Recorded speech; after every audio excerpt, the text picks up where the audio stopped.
The Unwritten Revolution: How Black Women Are Redefining Success While America Isn't Looking Good.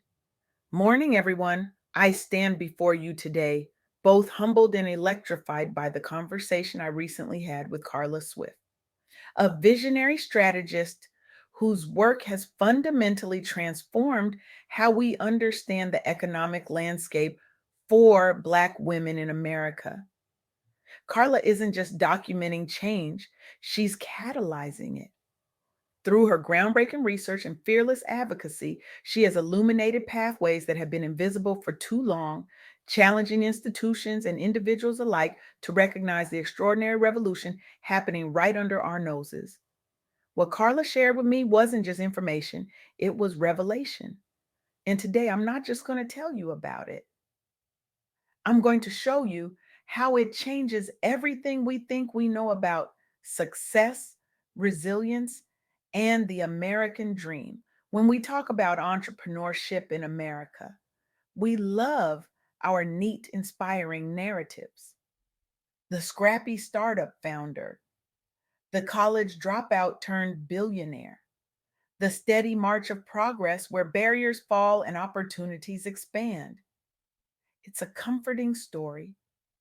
It's also dangerously incomplete. What if I told you that beneath this comfortable narrative lies a profound contradiction, a reality where one group is simultaneously experiencing unprecedented entrepreneurial growth while facing alarming workforce exclusion, where success and systemic failure are happening in the same space, at the same time, affecting the same people?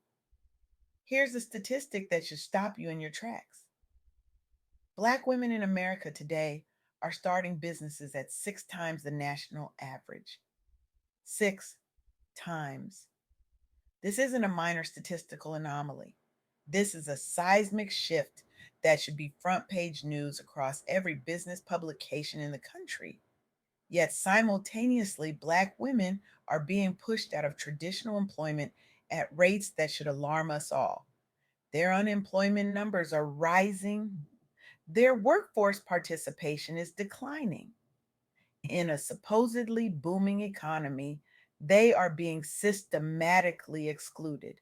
This contradiction reveals something profound about our systems, our economy, and most importantly, about the extraordinary resilience of Black women entrepreneurs.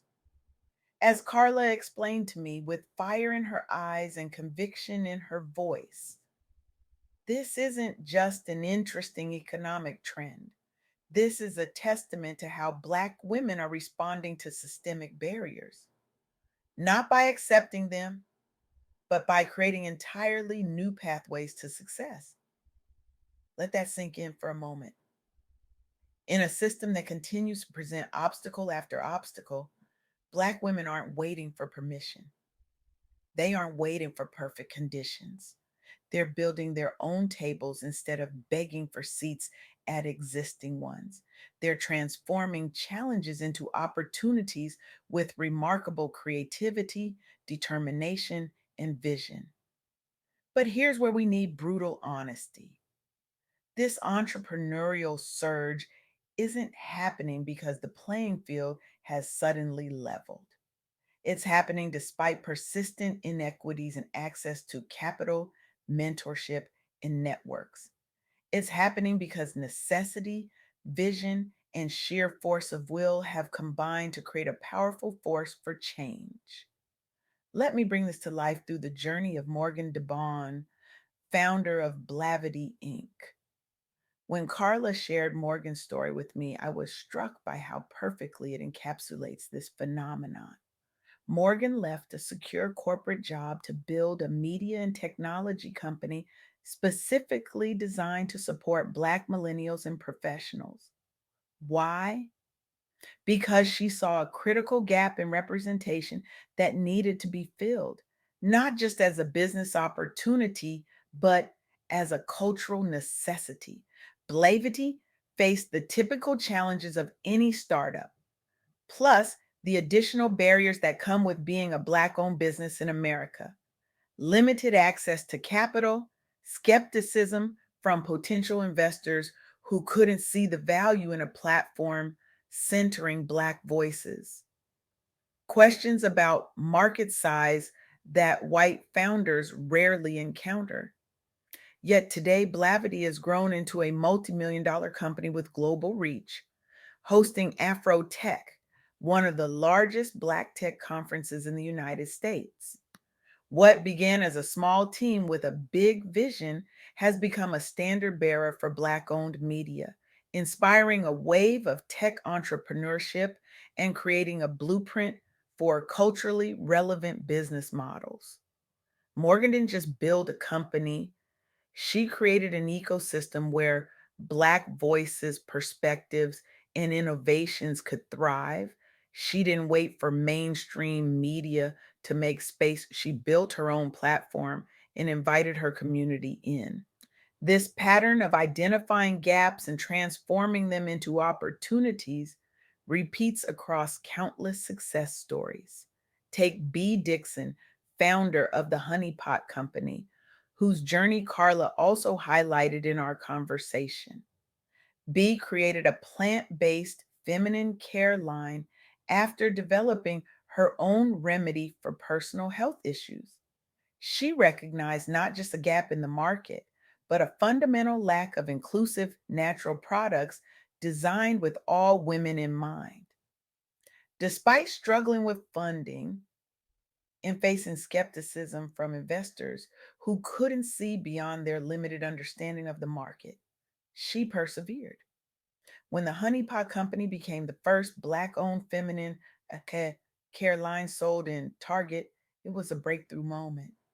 But that visibility came with challenges too. After a Target commercial highlighted B's identity as a Black entrepreneur, there was public backlash. A stark reminder of the additional hurdles Black women business owners often face simply for existing in spaces where they've historically been excluded. Yet B's response wasn't to retreat. She leveraged crowdfunding, built a powerful brand narrative around wellness and inclusivity, and cultivated a loyal customer base through authentic engagement. Today, the Honeypot Company boasts national retail partnerships, multi-million dollar revenues, and industry recognition. More importantly, B's success has paved the way for more Black owned brands in major retailers and sparked essential conversations about diversity in the wellness industry. One woman's vision has created ripples that continue to expand, changing not just her life, but an entire market segment. These stories illustrate what Carla Swift emphasized throughout our conversation. Black women entrepreneurs aren't just building businesses, they're creating movements, shifting paradigms, and redefining what success looks like in America. But let's be crystal clear: individual success stories, however inspiring, cannot and should not distract us from the systemic issues that persist. The fact that Black women are being pushed out of traditional employment at disproportionate rates is a crisis that demands attention and action. It signals deeper policy failures and entrenched inequities that entrepreneurship alone cannot solve. As Carla pointed out, with both passion and precision, we're witnessing both a triumph of human potential and a troubling indicator of systemic failure. The question becomes, how do we celebrate and support this entrepreneurial revolution while also addressing the structural barriers that make it necessary in the first place? Part of the answer lies in understanding the power of community and support networks. Natalie Madeira Cofield recognized this when she founded Walker's Legacy, a global platform for the professional and entrepreneurial development of women of color. Named in honor of Madam C.J. Walker, America's first self made female millionaire, Walker's Legacy addresses a critical gap: the lack of access to mentorship, capital, and networks specifically designed for Black women entrepreneurs through training programs, mentorship opportunities, and access to capital through strategic partnerships. Walker's legacy has supported thousands of women in launching and scaling businesses. What makes this organization so effective is its holistic approach. It doesn't just offer business advice, it creates an ecosystem where women of color can thrive, connect, and grow together.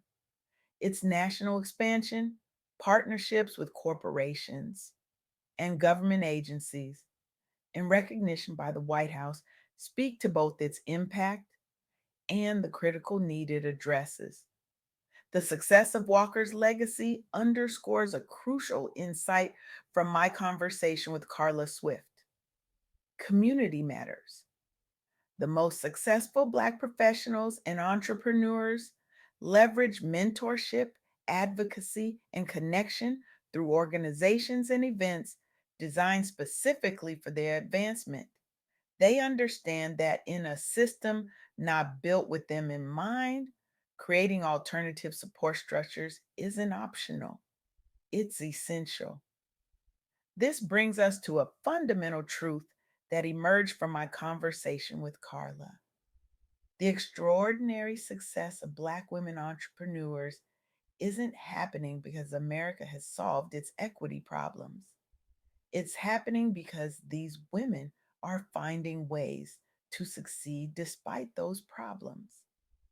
They're six times more likely to start businesses not because entrepreneurship is easy, but because traditional employment continues to present barriers that many find insurmountable.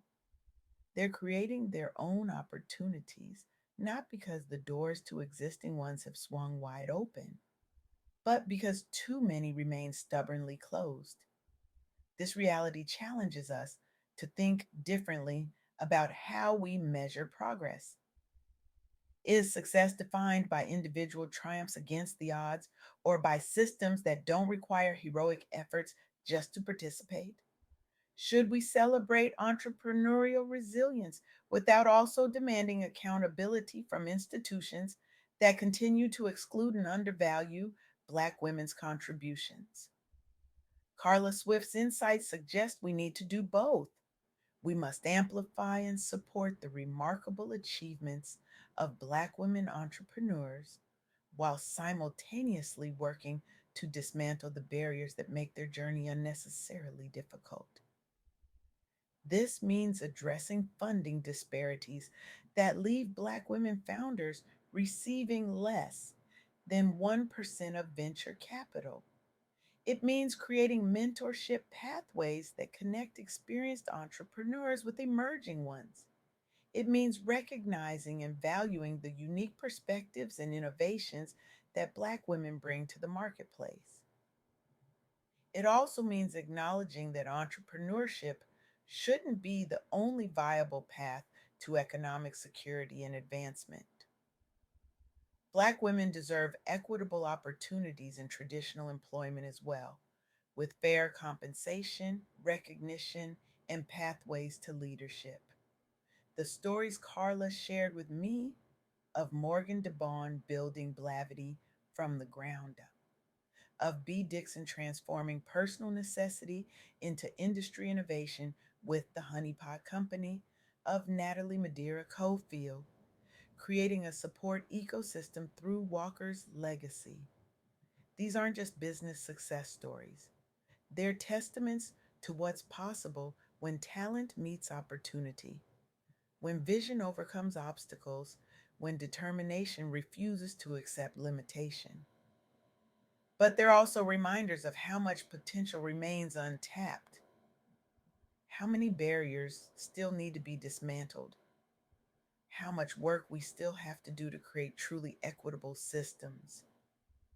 So I stand before you today, not just to share information, but to issue a challenge to see differently, to think differently, to act differently. If you're an investor, direct your capital to underrepresented founders. If you're a business leader, create more inclusive hiring and advancement practices. If you're a consumer, intentionally support Black owned businesses. If you have knowledge and connections, become a mentor who can open doors that have been historically closed. Because this isn't just about business, it's about justice. It's not just about individual success, it's about collective transformation.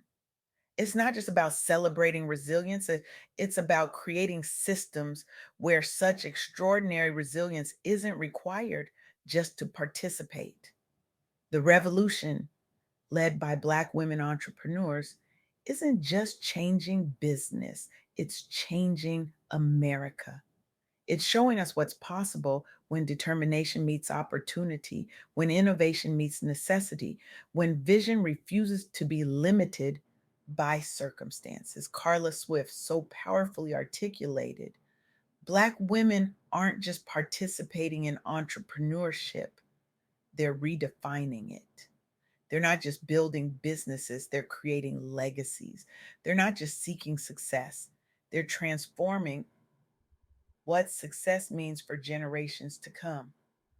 The question isn't whether this revolution will continue. The question is, will you be part of making it easier, more accessible, and more supported? Or will you stand on the sidelines watching extraordinary women succeed, not because of our systems, but in spite of them? The choice is yours.